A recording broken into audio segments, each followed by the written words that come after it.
This is Art Sense, a podcast focused on educating and informing listeners about the past, present, and future of art. I'm Craig Gould. On today's episode, I speak with renowned photographer Jeff Wall. Wall's work transforms everyday moments into cinematic, almost painterly scenes. His latest exhibition at Gagosian's 541 West 24th Street location runs November 8th to December 21st. In that exhibit, he explores themes of memory, artifice, and narrative through his unique approach to staged and near documentary photography. And now, a conversation about the fine line between fact and fiction with artist Jeff Wall.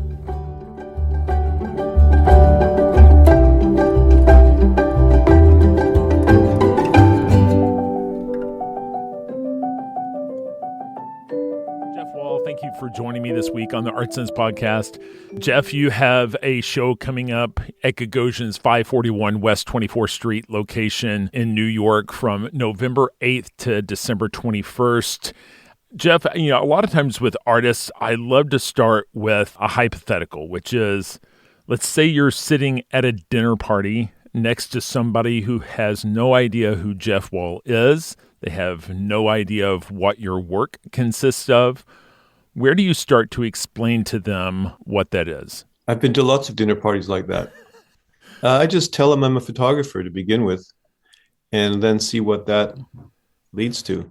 It's the simplest way I can describe what I do. Essentially, I'm a photographer. Then you kind of have to test the waters in terms of how qualified their follow-up questions are, correct? I mean, that is hypothetical because I don't think that that's ever actually happened to me at a occasion like that. But if it did, I would just have to see what they were interested in. But if they were interested in you helping with graduation portraits for their high school senior, you'd have to explain to them that that's not exactly who Jeff Wall is, right? That depends. I might do it. It depends on whether you need money for a vacation that week, right? Anything can be interesting. So my granddaughter brought home her school photos recently, and they were taken by a studio that's been working in Vancouver for at least 60 years. And they haven't changed their way of doing high school kids' portraits literally since I was in high school. And her father, my son, had his picture done by the same place. And, we were discussing the fact that it hadn't changed for all that time. And that became sort of interesting. So you never know whether something like that could end up being something that leads to something that I actually might want to do. So I really can't say that I wouldn't get interested in it because I can never really predict what's going to come at me, because everything I've done, pretty much every picture I've done has sort of arrived by some sort of accident or some sort of happenstance. And it's often something I could never have predicted. So I feel like any part of the domain of photography is available to me in principle, and I wouldn't rule anything out. Traditionally, your work has walked the line between the created and the documented. So it's almost as if, and I believe I've heard you talk about this before, it's almost as though you were inspired by documentary photography, but oftentimes you're not going to find yourself at an opportunity to get the perfect documentary photo if you were out there in the wild. For example, I remember feeling sort of cheated when I learned that nature documentaries are highly staged, that they will even take their own animals with them out into the wild to simulate the natural environment. But the thing is, if you left a nature photographer out in the wild to try to capture those things, you may never get anything that actually represents what reality is. It would just be a lot of empty landscapes of all these hours where they were waiting for something to happen. Definitely. I mean, people who do study animals in the wild spend most of their time waiting around for something to happen. but they're not obliged to an audience. They're not obliged to entertain an audience. So of course, it's not their problem. My approach has evolved over a long time, and in principle, you're right that I've tried to work with a kind of ambiguity within what photography really is between what we can cause to happen and what happens to us. And I think that's pretty rich vein. But I can only do that, just going back to what I was saying about accident. I can only really do that by not really drawing any boundaries within the kind of domain of photography, drawing any set criteria about where I might begin.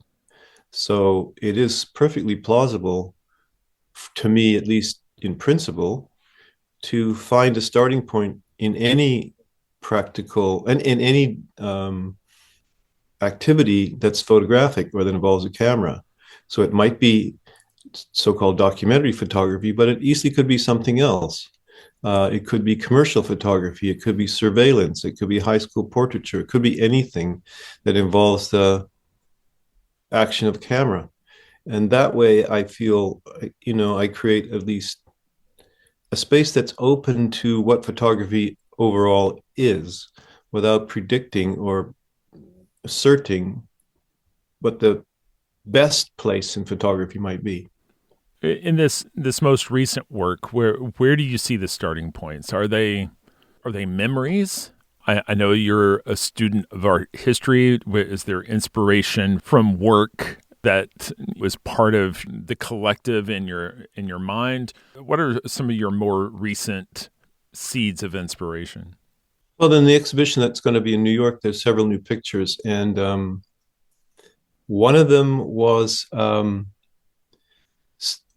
just in terms of where it began, one of them was sort of triggered by my thinking about an earlier picture I had done many years ago, really in the 80s, and going back to the place that I had made it, thinking that I might rework that place. That was just an idle thought. That led to going to another place. And that led me to reject that place and finding a third place for a figure that I wanted to photograph that resembled or had a dialogue with the earlier figure. So that began by me getting interested in one of my old pictures, and then getting interested in the place it was made. So there you go. That's one. Another one was commissioned by an institution in Barcelona, Spain, to illustrate a scene from a novel that they wanted to feature in a project they were doing about the city. So that had a completely different starting point. Another one, which shows a man doing a backflip in the middle of a kind of an old tavern, came from I don't know where. It just emerged as a sense of what that action might be like in the world, and I really can't say why. So I think you can see they just don't have common. The only thing that's in common about them is that they are circumstantial. I don't make plans, I don't have a project, nor do I have a kind of preferred next picture. I just wait to see what happens. And I like that because it is so heterogeneous, and at least to begin with. And maybe what's interesting to me also is that out of those very different places, pictures that kind of look like they're done by the same person in some sort of related fashion. That is what emerges from it. Because if you look at the three pictures I just mentioned, I think you can tell they're all done by the same person. The photo that you were mentioning with the backflip in the Legion, I looked at that photo probably 5 different times before I actually saw the guy doing the backflip. I know it's odd, but I don't know if it has to do with just contrast and just how in color. Color's a concept in your color photography, and I'm not sure if my eye was just being drawn to. I think it's common in work like yours or a hopper or documentary photography that's intended to look candid. A lot of the people in the scene are not acknowledging what's going on. So for whatever reason, the person who is in the middle of a backflip, maybe he's floating, who knows, because he's in the middle of this act. It was a revelation for me to see it after a few times. And I'm sure that that would probably be impossible for you as the photographer, but just as a piece of feedback, can you tell me a little bit more about that? Because it's called In the Legion. I mean, I assume that's a reference to places like the VFW or the American Legion, or whatever these kind of veterans Yeah, exactly. drinking hall type of establishments, right?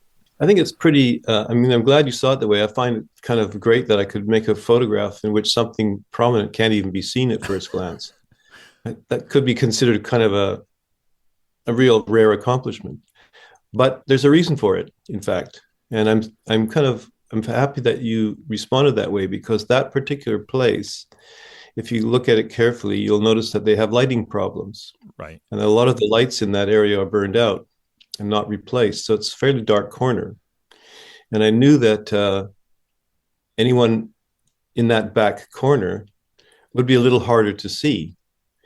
And that made it more interesting to me than having him somehow highlighted, which wouldn't be, in a way, very intriguing. Much more interesting for it to be happening in a way that it's easy to not see. And making things easy to not see is visually, compositionally fascinating. And I set out to make him a little hard to see. So I'm very happy that you didn't see him immediately. And I think in principle, that is a positive thing, because it makes the looking at pictures more complex and in a way more exciting, because you don't see it, you discover it. So I'm really happy about that, because although I didn't plan for you not to see it, I made the picture acknowledging the visibility issues in that real place. So in that sense, it's highly accurate to what really was there. Yeah, the legions are just it's the Royal Canadian Legion, which is the analog of the American Legion, which is for veterans of military and police to have a meeting place that is not just a pub, but it has one, but they have all sorts of activities and events and programs to deal with the well-being of those people. And I love the place because it's so vintage and created such a kind of a warm and amusing and amused environment for something that could easily be imagined to emerge from such a sort of welcoming place. You might not want to do that in a less welcoming environment. And I thought, you see, he would feel rather comfortable there. This person would feel rather comfortable there and at ease to do something exuberant because of, for whatever circumstance. It reminds me of the wood paneling that my parents installed in their home in 1964. And, I think it's very interesting how these types of places are so comfortable with who they are that they really don't feel the need to update the Monaga hide chairs, or worry about replacing vintage wood paneling. It is what it is, right? Um, I wanted to document that interior because, like everything, it probably won't last forever. And so part of the charm of the picture for me in the subject was to document that interior, which was not at that place was not at the start for me. I discovered it by looking at likely places where I might be able to do this picture, and because I might have done it outdoors, because one can be on a beach or in a park sometimes and someone's doing handstands or, cartwheels or walking on a low rope or something. And you'll see this kind of thing happen. And I thought that's a plausible place as well. But in the end, I wanted it to have to do with drinking and sort of that kind of atmosphere.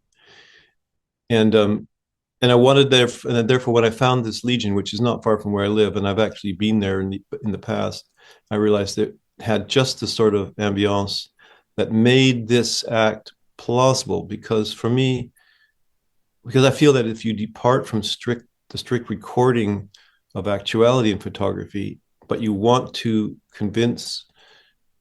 or convince the viewer that this is somehow real, emotionally real, and all the attendant things, you need to maintain plausibility. And I think the concept of or thought of plausibility is very important. Is it plausible that this event should take place in this at this site? And if it isn't, then I think there's a deadness that or a lack of authenticity that emerges from what you do. And I don't think art is interesting if it lacks that authenticity and it can be gotten in any way. But in my case, it has to do with plausible the plausibility of the action. And therefore, I don't feel that doing a backflip off your chair after 3 or 4 beer is very actually that implausible. And and everything that is in that picture that has to do with the place helps to build that sense so that you accept it, and realize that it is as authentic as a snapshot could be of such a situation or such an Right. occurrence. What, just one too many Molsons, right? When, you know, He's at a table with 2 women, and he's having drinks, and there something's emerged. right. That's something that I think a lot of people can understand. Another piece of feedback in terms of how I originally perceived the work before I saw the title, the interior architecture, how the ceiling on the right drops down and it's more well lit, uh, receding in that space. I thought it was a bowling alley. It could easily have been a bowling alley. And a bowling alley really fits. I mean, the aesthetic, the clientele, and it feels like it could just as easily have been a bowling alley, right? Could have been that place. The architecture of the actual place is such that the little pub area is raised, as you can see, and then the floor drops 3 or 4 steps to the right to a larger area that includes pool tables and I think a shuffleboard floor, a dance floor, and a little stage that they use for entertainment. So it has the place has a lot of uses. So the architecture, the way it drops off, is also included in the picture. You can get a glimpse of it, and that spatial change was also really fascinating to just record the complexities of space. Because in a way, there are Right. ways you can look past the foreground into the lower background and get another sense of the space sort of ballooning out from you. And that recording is inherent to photography, that we can capture complex spaces in one go. And that's another layer of what I like to do in any picture, is to find the Hmm. nature of the space, it Right. kind of included as a dynamic, because everything in the picture counts. And sometimes that manifests itself as diptychs or triptychs for you, right? Yeah, I'm thinking of one in particular, and pardon me for not remembering the exact title, but it's this interior space of this grand staircase in a welfare sort of apartment building. And the triptych really kind of defines this space in a really unique way, right? I'm glad you think so. Can you talk a little bit more about that particular piece? I know it's not in this show, but just kind of describe that triptych because it's pretty intriguing.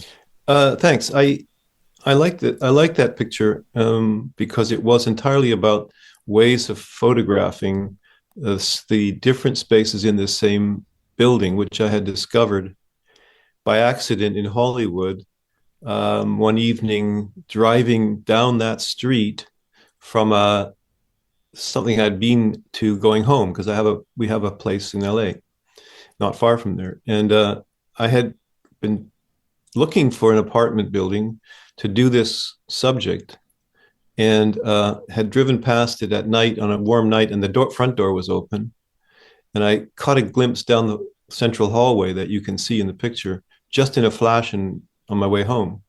But I remembered it, and then I decided I better go there and try and get access to it, which I did. I just wanted to do a study of how architecture separates people in in a way that's uh, not really very technical or very interesting as such, but it interested me. And that meant, in a way, uh, I was looking for a place that separated people in a very rigid way with small apartments along a corridor. I don't even know why. Again, I don't really know why I did that, but it just got interesting to me. And when I saw this hallway at night, I realized it was very brightly painted, as you can see. So I went back and I did get access, and I did the picture there. And and so it began with really wanting to do a hallway or a stairway, which is of course a fascinating space in itself, and then to sort of speculate on the unseen spaces to each side of the hallway. It doesn't sound like much, and in a way, it isn't much when you talk about it that way. But I knew it could become something interesting if I could do it properly. And you know, I obviously had to make a deal with the owners to let me work there, which I did, and I also had to, and I wanted to work with the actual occupants, which I also did.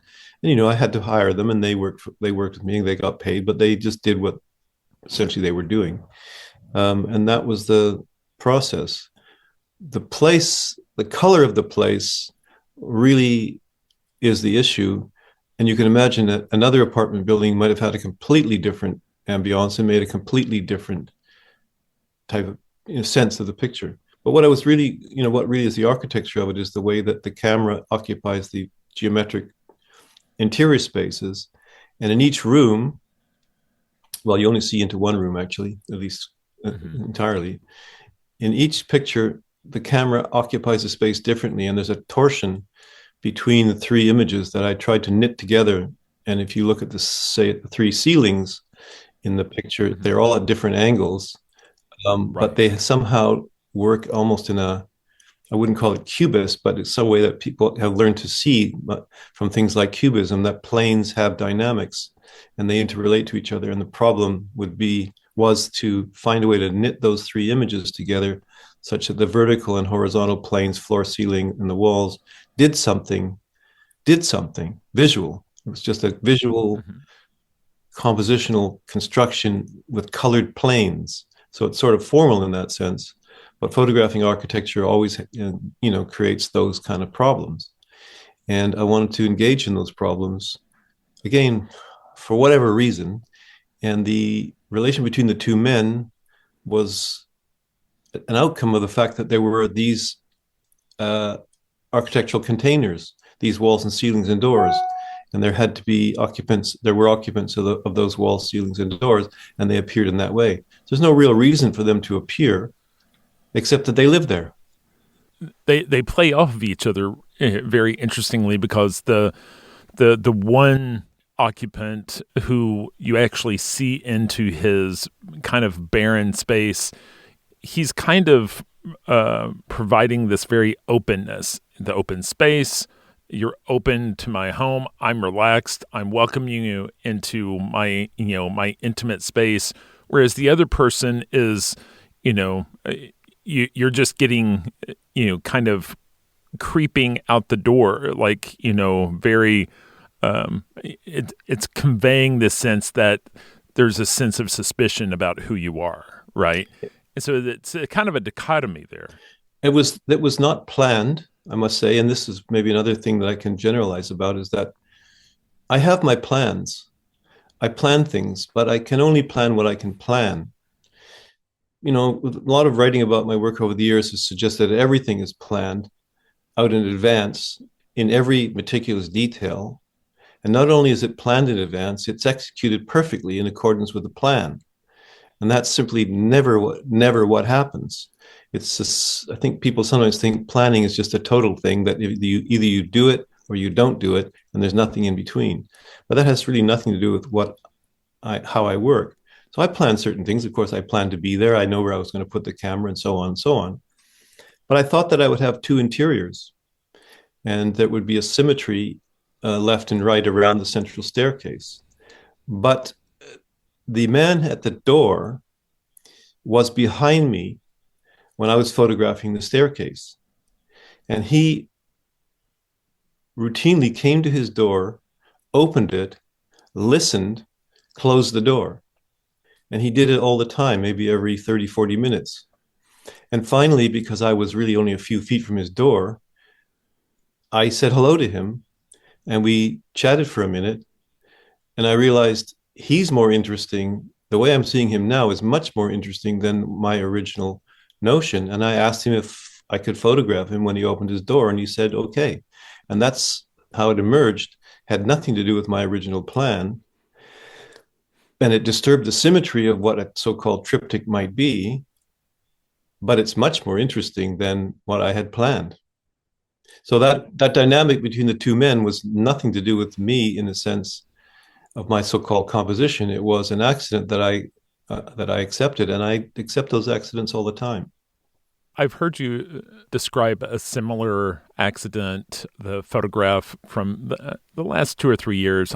I don't know if it's in this show, but it's of a scene in LA of a father and a child, and the child's lying down on the Mm-hmm. sidewalk in the shade. And the way the composition's framed, there's also a father and son in the distance that are walking by, and the son's kind of looking back to see what's going on. And my understanding is that the main part of our composition is perfectly staged by you. However, those two in the distance was happenstance. True. Yes. And that's not the first time. I mean, that happens to that sort of combination I've appears in a lot of pictures I've done. Pretty much anytime you're photographing outdoors, things are happening that have nothing to do with what I might be working on, but they're happening anyway because of the public space. So either you can exclude them entirely by some means of control of the area, which you see in films all the time, or not. And I've done both. And not excluding them is technically a little risky and complicated, but it can be very interesting. So in this case, I had no choice, given the nature of the scene and the camera position. There was going to be a lot more activity behind those in the further distance than it would be in the foreground. And I knew that I had to find a way to integrate the two. And by pure luck, really, the boy and his father walked past and through my space and did glance back at the kid on the ground, and I caught him. And not in the same photo, as a matter of fact. But of course, I could use them because I had prepared for that. So that blend of the actual and the sort of inactual, or the semi-actual, or the plausible, is just a freedom that I think is inherent in making photographs if you wish to make them that way. Well, let me ask you then. Your photos are often referred to as having a sense of cinematography, and one of the marquee images from the show is Echo Park, which is your work has sometimes asserted itself in a way that they're just kind of pure landscape photos. Going all the way back to the '80s with this lone pine tree, but in this Echo Park photo, we're kind of up on a ridge looking down on this neighborhood. We're urban sprawl in LA. We have palm trees. We have the construction of what looks like a retaining wall. But over on the left, there's like this lone figure walking down an alley. Maybe I'm just left to wonder, is that person happenstance, or is that someone that you intended, and in on my screen, I know that the original is probably 6 by 7 feet, and so I can make out all these details. But is there something more calculated going on in that corner on that part of the neighborhood that if I were able to see the photo in a larger setting or in a larger print, be able to figure out that there's a narrative happening over in that area? No, it's just a completely straight photograph. Um, and I've done a lot of them. And I would do more if I could find them to do. I hadn't been able to do what I think of as a cityscape picture for quite a few years, and I've been trying. I try all the time because I love doing them, but they're difficult. And one of the main reasons they're difficult is because they become generic very, very easily. So, for example, there are a lot of new, very tall buildings being built here in Vancouver now for all the usual reasons, and then they create striking contrast with what is there from an older moment. And of course, I'm curious about them, and I've tried to find a way in the last 5 or 7 years to get a picture of that currents going on because I'm interested in how the city changes, or any city, like any photographer. I have the certain sense of reportage about me, but I can't get anything because I haven't been able to get anything because old and new is such a cliche in city photography that I can't get past it. So that's been a kind of a failure, and it's sort of disappointing because it's something I work on regularly, or consistently at least. But in when I was in LA, I went to a bookstore near there and parked my car up the street that you see in the photograph, and noticed on that street this old housing complex that you see in the foreground that is painted bright yellow and red.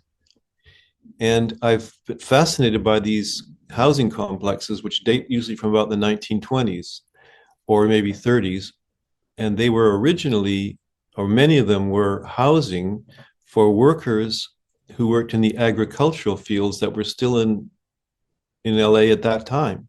They're all over the city, and miraculously, many of them are still there. And I kind of love them, and I want to photograph them. And I saw this one, and I thought, well, that's fascinating. But photographing it from the slower street was impossible. There was nothing there.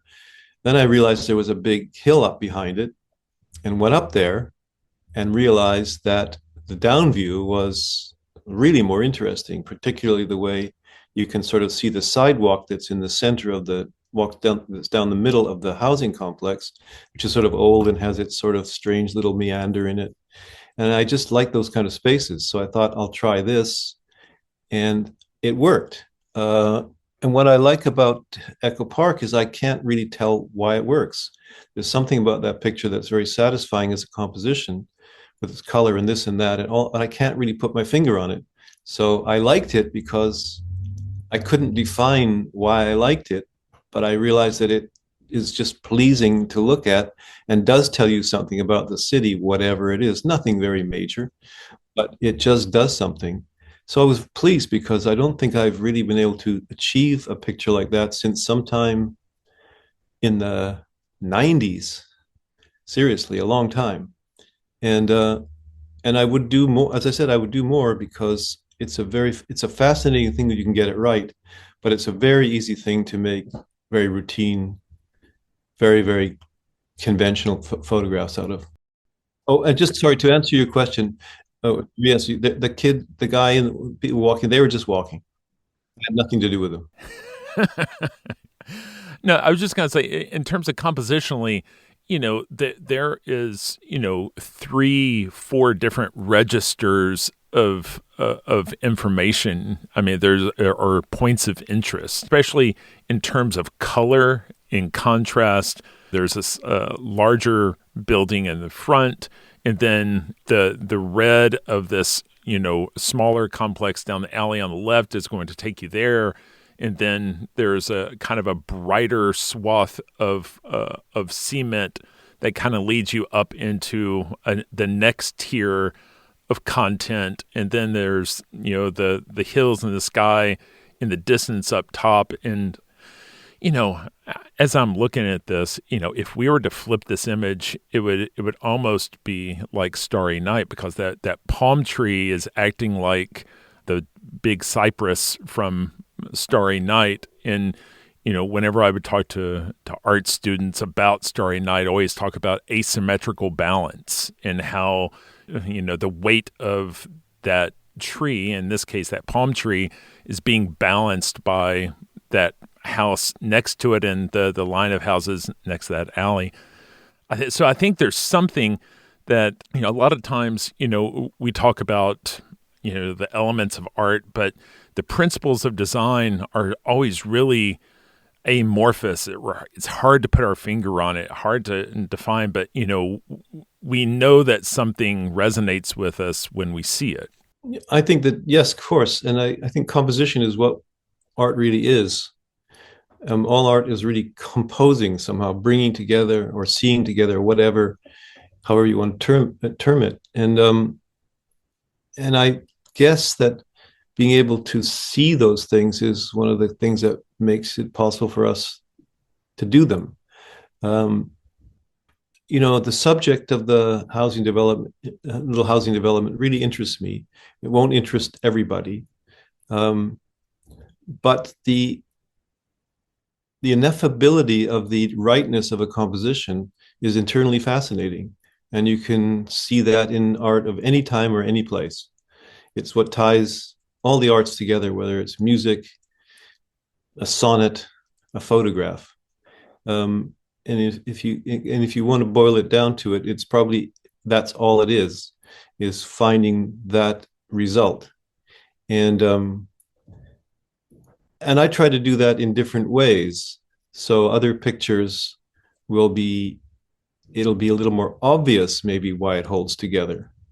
But that obviousness isn't necessarily less desirable than the lack of obviousness in some other composition, because if it works, it works.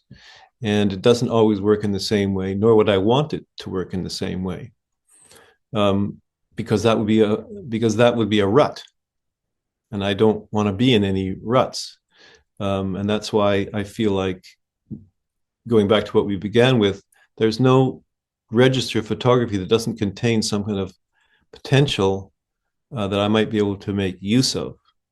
At the beginning of our conversation, you were describing where the starting points, and you made reference to wanting to reshoot an image but not being able to. And I believe that was the Thinker from the early 80s, where a person kind of in repose who happens to have a bayonet stuck in his back. You mean that this is in reference to what we were talking about before? Right. And It was the Thinker, that's right. And that place. I believe the story is you intended to go back to that place and revisit that place in some way. And the place had changed to the point that it wouldn't even be recognizable as the same place. It would be recognizable, but the trees had grown so much bigger you couldn't see past the tree line. The city was not, you couldn't see the city anymore. So it was not viable for what I was thinking about. And so that turned into this other piece, which has a very interesting title, which is Maquette for a Monument to the Contemplation of the Possibility of Mending a Hole in a Sock. Can you tell us a little bit about how you got from A to B, and maybe how those two are related, and what you love about this new piece? Well, holes in socks are a problem, but a very fundamental problem that anyone can identify with. And I began to think about, because I had some socks and they had holes in them. And I thought, well, my wife's very good at mending and she could probably darn these socks. But in the end, I didn't get her to darn those particular socks and I got rid of them. And I thought that was a decision about whether you keep something or whether it's worth keeping anymore. So it was about what was worth preserving, keeping, or mending, which seemed to have an allegorical resonance that had a lot of potential. And I just began to ponder that from the sock.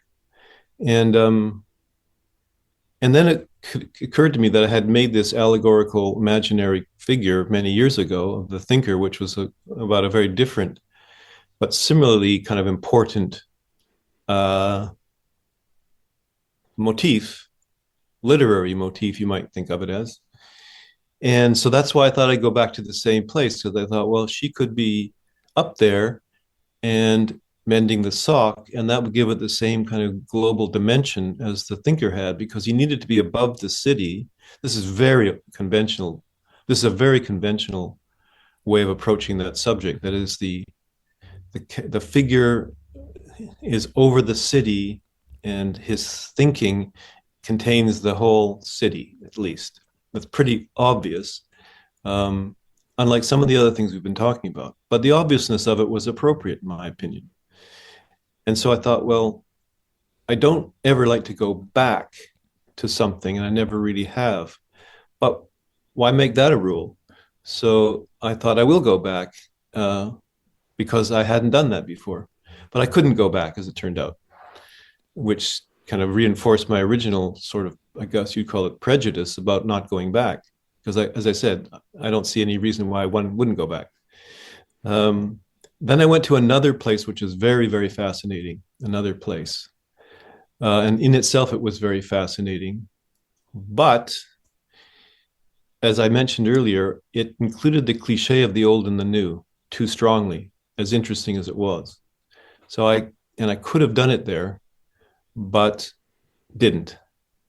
So I was defeated in putting the so-called allegorical character against the global cityscape. I was just defeated, and I knew it wasn't gonna. I just couldn't solve that. And then I had to ponder how I could bring that sense of the totality around the figure. And then I thought, yes, a bookstore, because all the books in the bookstore have that same resonance of everything. They could be talking about everything and anything, and they're just an ambiance. And then I realized that was a beautiful setting for this subject. And in the end, that's where I did it, in a bookstore owned by a friend of mine.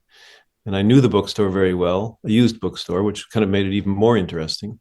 And so it migrated into that and became a completely different picture. So you see, it's just any number of obstacles, detours that sort of emerge that till you find the place that was maybe somewhere in your subconscious from the very beginning. I don't know. So in the scene, we have an older female figure sitting on a stool with a sock on one hand that has a hole in it and a needle in the other, and she's in this used bookstore. But if we look really closely, the needle, she has a needle to repair this hole, but she doesn't have any thread. And I'm just wondering if that's, I guess that's really a challenge for us to think about in terms of the allegory. But I'm sure it points to maybe the difficulty or the futility of a theme like restoration or reconciliation. What would you hope for me to take from that? I can't say that because I can't answer that really because I don't hope for you to take anything from it, because I know that, or at least I trust that what I trust is if the picture intrigues you and pleases you, and that will only please you because of its colors and shapes and so on, like we talked about. You can't really be pleased by anything else in pictures except how well they're done. I think that's what really pleases people. If it does that, I kind of trust that it will set off a reaction to the thing it's showing. To me, your relation or anyone's relation to the thing that the picture shows is only permitted by your enjoyment of the picture. And then you get hooked on or interested in what it shows you.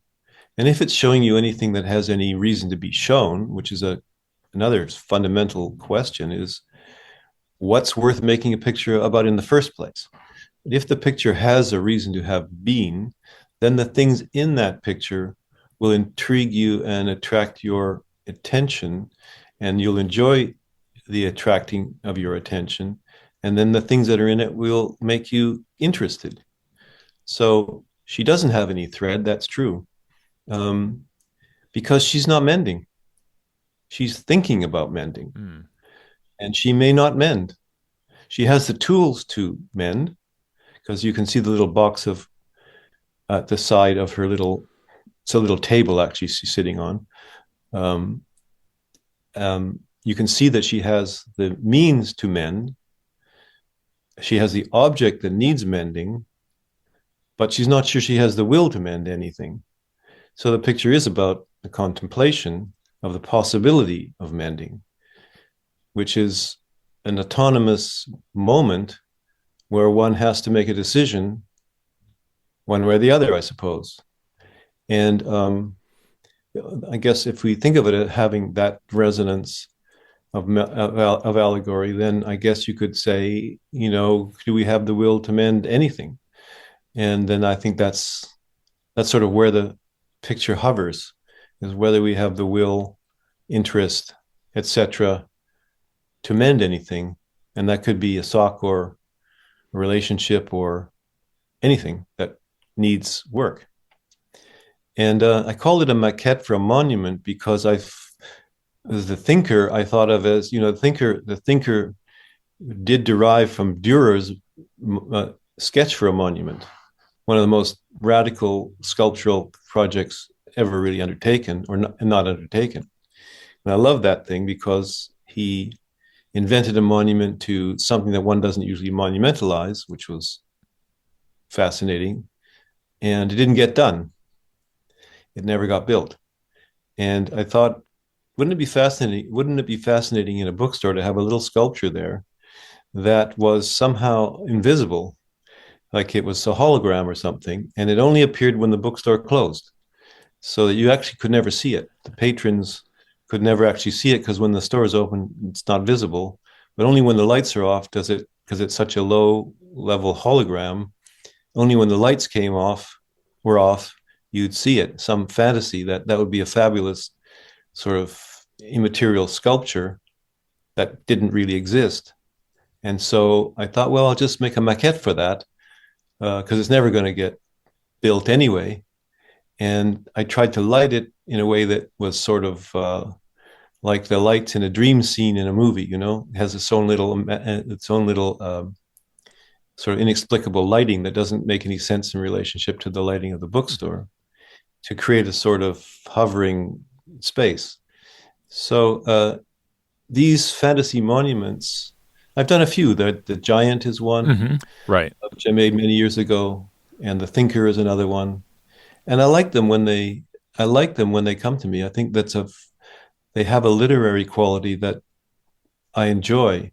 And I think this one was just one in a very short line of pictures I've made, and would love to make another one, but they don't come along very often. I feel like your work is often discussed in the same text with Gregory Crutzen. I'd be curious to hear from you how, if you were to discuss your work in not in relation, but how do you feel like your work is similar? How do you feel like it's different? Because I mean, I feel like a lot of times, the word cinematic, I think, is shared between how you guys each create staged, well lit, things that could or could not be real. I feel like your work leans more towards questioning whether this is reportage or not, whereas Crutzen's is leaning more towards looking like a scene from science fiction. Can you talk a little bit about your perspective of that? I make a distinction between cinema and cinematography, as you may know.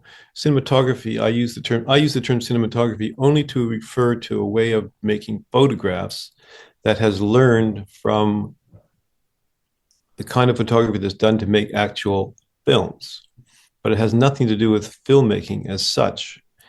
And it's probably a misleading or confusing term because it does so much suggest the cinema. But I couldn't think of anything more accurate because I had looked at a lot. I have looked at a lot of films for their photography and appreciated them for their photography. Even if I don't find the film interesting as a story, I love the way it looks and how it was made. And I learned that people who photograph films have been some of the best photographers of the 20th and 21st century. They're not included in the histories of photography, which is maybe a problem, but not a major one. So I learned a lot from those people, just the way cinematographers keep saying how much they learn from Rembrandt. They're always saying Rembrandt is where we can learn to light films. That's more from the 40s and 50s. Um, it's because I realized that these preparatory acts, the collaboration that one goes through, the technical experimentation, all these things are quite amenable to being a way of making still photos. And they don't defy anything to do with photography. And they're just sort of a corollary with more direct reportage or direct recording. And moreover, as we already mentioned, they blend. You can blend straight photography and these other things, and films do it too. So that's how I use the term cinematography, and it doesn't have much to do with cinema Mhm. as such. And so, but I've never thought that what I do is in any way mine. It's just a way of practicing photography, and other people do it too. Not only Gregory, but lots of people Right. do it. A lot of new Chinese photography is very into that, for example. So everybody has their own way of dealing with it because it's not a set of rules.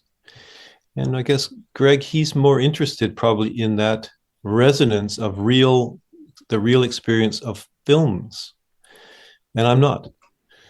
I'm not interested in making my pictures seem like they're somehow part of a filmic experience. I'm entirely interested in them being a purely photographic, pictorial experience. That's why I use the term tableau in relation to them all the time, the French term, because it has to do with a emphatic picture making activity and an emphatic picture form. So, I mean, I think that what Crutzen does, or what Gursky does, or what Thomas de Man does, or with what the five Chinese photographers whose names I can't remember right now do, are variants probably of this of something that was disclosed as a potential in photography in the 70s. And we can go back to that if you want, but to be brief, it just means that around that time, a lot of people who were interested in photography felt constrained by the orthodoxy of the documentary aesthetic as such, which was so refined and perfect that it kind of closed a lot of doors. Right. And I think a lot of people, and we could probably mention 15 or 20 more, um, began to practice photography very, very differently from about the middle of the 70s on. And and the only, I guess, the only criterion that I think emerges that's that's would unify everybody's work, or at least apply to everyone's work, is something to do with the fact that when one departs from the well-known recording uses of photography and enters into a so-called creative photography field, that to use an old term for it, because that's what we're doing, a kind of creative photography. We're creating stuff by means of photography.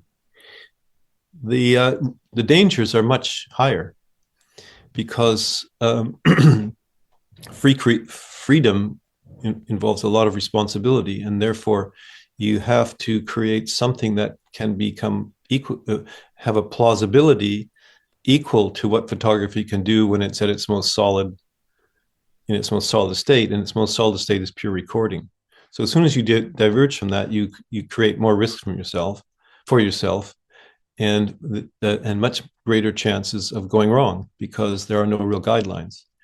And all of us have to deal with that issue and solve it in different ways. And people have solved it in different ways. I've solved it in mine. Crutzen has solved it, or I wouldn't say we've solved it. We are solving it in his, and the others are solving it in their way. Have you ever been tempted to explore the moving image? Because, like, when I look at a maquette for a monument, there's something about it where I can easily imagine those books bursting into flames or the scene being flooded and think of it turning into a Bill Viola sort of moving image. Is that something that has ever crossed your mind?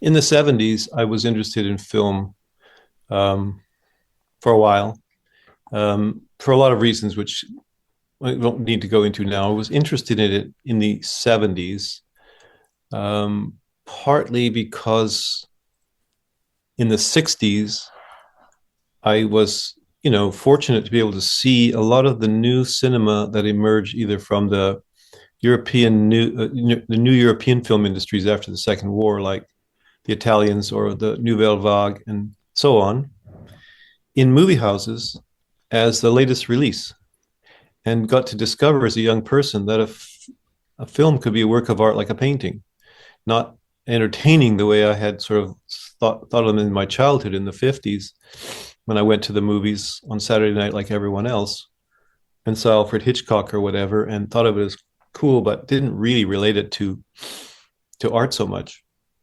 But when you saw Antonioni or Bergman or those directors' films in the 60s, it was a completely different experience. And so, of course, I wasn't the only one who realized that there was an artistic potential in the cinema that was always there, but was emerging very strongly at that time. Plus the structural film that emerged from the art world with people like Michael Snow. And I got very interested in all that and tried to find my way into it in the late 60s, early 70s. But after a little while, I realized that I was not going to be able to be a filmmaker, that I couldn't deal with the huge burdens of production and all that. I wanted a different kind of freedom. And since I had grown up really painting and drawing, that somehow, that interest in cinema and my original interest in painting and drawing drew me back to the still image. And some of the energy that I got from my interest in film in that period, migrated into what I was doing. And so that's how it happened. But aside from that, I realized I wasn't going to be a filmmaker. In the early 70s, I actually wrote film scripts and TV scripts for a year or two, and even tried to get them made, and even went to Hollywood and talked to people about it because they liked my writing. But it was clear that it wasn't going to happen for various reasons. And in the end, I didn't want it to happen.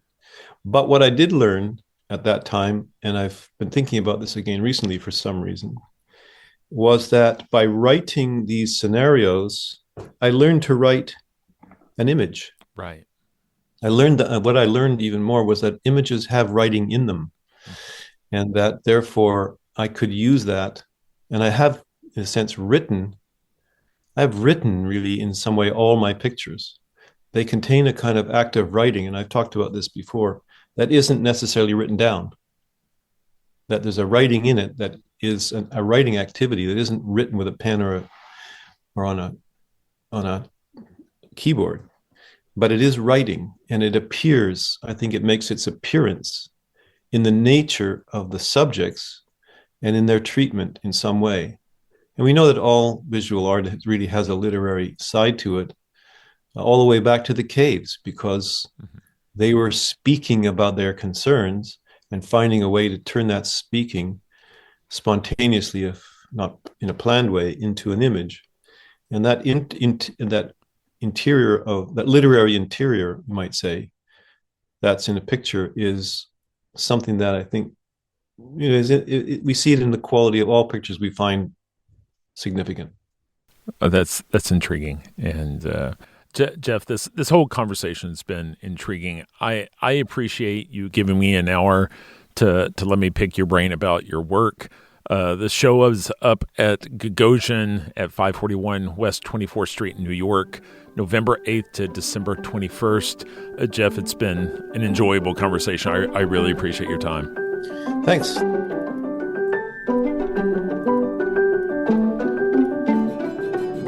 That's all the time we have for this week. You've been listening to Art Sense. You can find this show on Apple Podcasts, iTunes, Google Play, Stitcher Radio, Spotify, or your favorite podcast app. If you've enjoyed this podcast, be sure to subscribe. And while you're there, please rate the show and leave a quick review. Your feedback is the key to other folks finding us. And if you'd like to see images related to the conversation, read the transcript, and find other bonus features, you can go to cambia.art and click on the podcast tab. If you'd like to reach out to me, you can email me at craig@cambia.art. Thanks for listening.